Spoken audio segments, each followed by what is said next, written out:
जब मैं प्राथमिक विद्यालय में था, मेरी कक्षा के एक लड़के के साथ मेरी बड़ी बहस हो गई थी।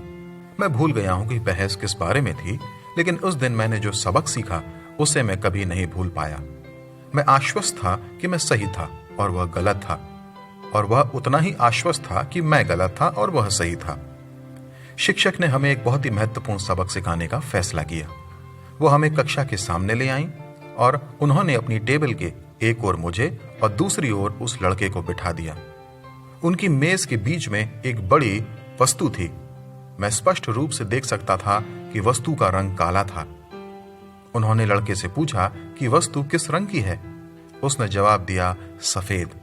मुझे विश्वास नहीं हो रहा था कि उसने कहा कि वस्तु सफेद थी, जबकि वह स्पष्ट रूप से काली थी। मेरे सहपाठी और मेरे बीच एक और बहस शुरू हो गई, इस बार वस्तु के रंग को लेकर। शिक्षक ने हम दोनों की जगहों में अदला बदली की और अब उन्होंने मुझसे पूछा कि वस्तु का रंग क्या है। अब मेरा भी जवाब सफेद था। यह दो अलग अलग रंगों की भुजाओं वाली एक वस्तु थी, जो उसके दृष्टिकोण से सफेद थी और मेरी तरफ से काली। कभी कभी हमें दूसरे व्यक्ति के दृष्टिकोण को सही मायने में समझने के लिए समस्या को दूसरे व्यक्ति के दृष्टिकोण से देखने की आवश्यकता होती है।